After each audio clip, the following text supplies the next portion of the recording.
What is going on, guys? There's a lot of big names in the firearms industry.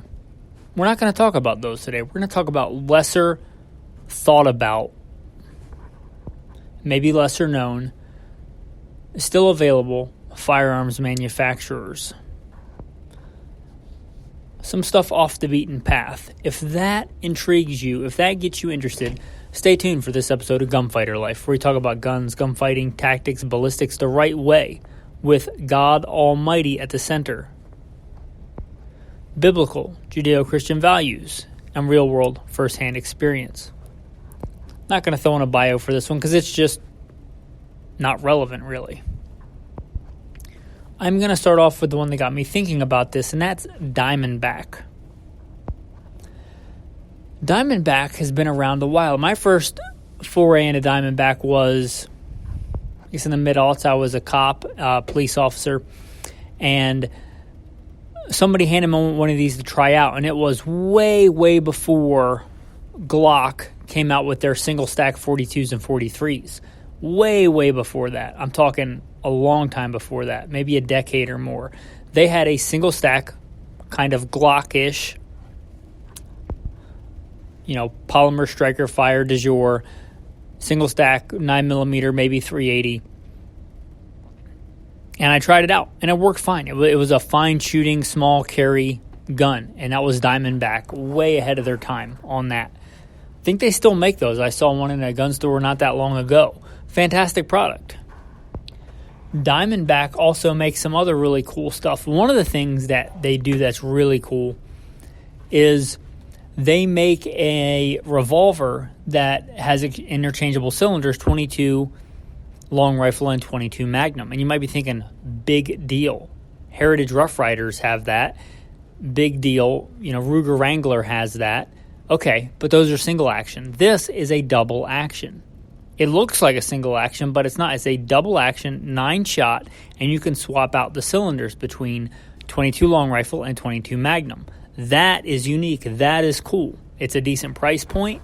All the Diamondback stuff I'm aware of is a decent price point. That's really cool. I don't know if they, I don't know how much other stuff they make, but Diamondback makes some really cool stuff. I believe it's American made. I'm not going to mention any Turk Nasty or Chinese clone companies today. I could care less about those. That's not what we're talking about. But Diamondback is a decent company. I've never been unimpressed with their products for the price.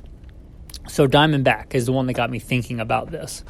The next one is Steyr. Now, Steyr has been a name in the firearms industry for a long time. And if you're into firearms history and like more obscure guns in the world wars, you might know about like Steyr as a name in firearms. But if you're somebody that got into guns because, are video games still a thing? I guess I don't even have TV, but I guess people still play video games, TV, whatever. If you got into it in the last, couple of decades and you're into, AR-15s and Glock 19s, that's fine. You may not be familiar with Steyr, but Steyr still makes guns. They didn't just make spoon-handle bolt guns, but guess what? They still do. In the world of push-feed, plastic fantastic, sub-MOA plastic push-feed rifles, they make really good classic Steyr bolt-action rifles, and they make a Mannlicher style stock, which is arguably the most beautiful style of rifle ever made, says me. They still make those. They still make rifles. They also make a handgun, the M9. Not the Beretta M9. It doesn't look like it. It's not a clone of it. It's the Steyr M9, and it's a good weapon with really good ergonomics. It's ahead of its time today. It was way ahead of its time when it came out because it's been out a while, but it's very space age looking. You get with the trapezoidal sights, very good sights, very good handgun. So, don't forget about Steyr. Now, I'm going to leave out a lot of these because I can't even think of them all. But there's a lot of big names in the AR industry. A lot of the big companies got into making ARs. Smith & Wesson. Obviously, Colt's been making them a long time. The big names. That's not what we're talking about. There's a lot of little small companies that make them.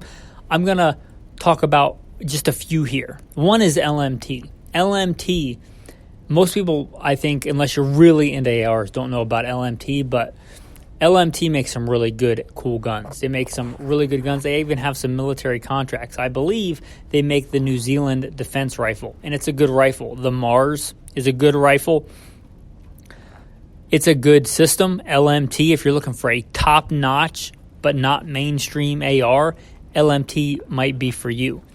Now, if you just want a fun, kind of ridiculous-looking Gucci, gaudy machismo AR, you may look at Black Rain Ordnance. They've been around a long time. They were like one of the early ones that I remember, like tricking out, like trick my AR.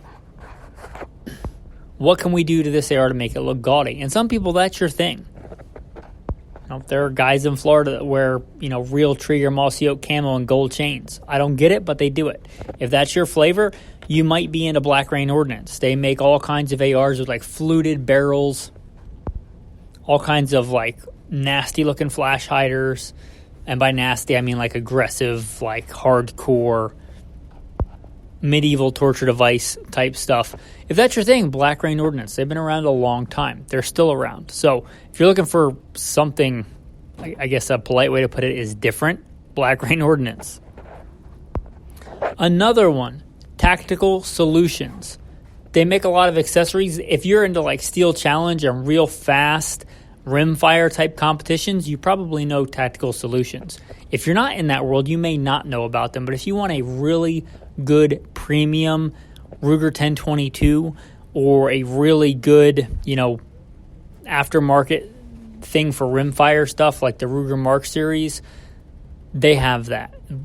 Tactical Solutions has been around a long time. They're a very, very good company. They make really high quality premium stuff. And I think, again, unless you're in, because I do like Steel Challenge and I do compete in Steel Challenge, unless you're in that world, you may not know about Tactical Solutions, but they can be used for a lot of other stuff. They're a good company. The next two I'm going to mention are ones that aren't made anymore, but there are quite a few around on the surplus market if you're looking for something cool and unique, and I think a lot of people have forgotten about them. So I'm going to mention these, although they're not currently being made. One is AMT. I think it stands for Arcadia Machine and Tool. I think they were in California, but these guys were doing like stainless guns before a lot of other people were doing stainless guns. They also made the AMT Hardballer, one of the coolest names for a handgun maybe ever. They also made a semi-auto 30 carbine handgun. That's pretty cool. So if that part of like American gun culture is your niche, you might know about it. But if not, you may not know about AMT. They made the AMT Backup. That was kind of ahead of its time for a small semi-auto reliable reliable for its day handgun. And the last one I'm going to mention is Husqvarna. Husqvarna, you probably know about their chainsaws and a bunch of other stuff they make, but they made rifles for a long time. They made really good controlled round feed rifles. And I think I've mentioned this before, but if you can't afford the quintessential rifleman's rifle, the Pre-64 Winchester Model 70, but you want pretty much all of the same features, controlled round feed, iron sights, good wood, you might look at a Husqvarna. They're very good rifles. They're generally a fraction of the cost of a similar condition Pre-64 Winchester, but based on the same action.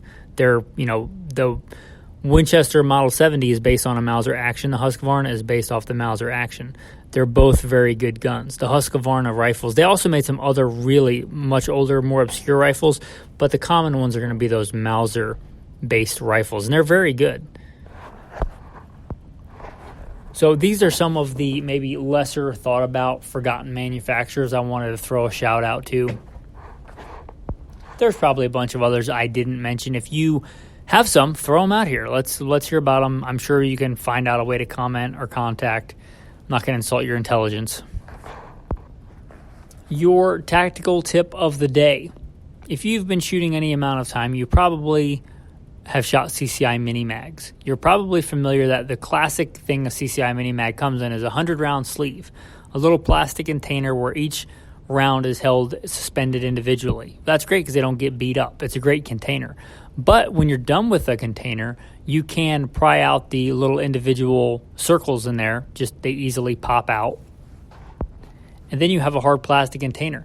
I was recently going through one of my EDC gun bags where I carry like support gear for my EDC gun to throw in the car or whatever, extra ammo, extra magazines, cleaning, basic cleaning kit. And I had a bunch of random cleaning supplies like, cleaning brush, some 9mm size swabs, bore snake.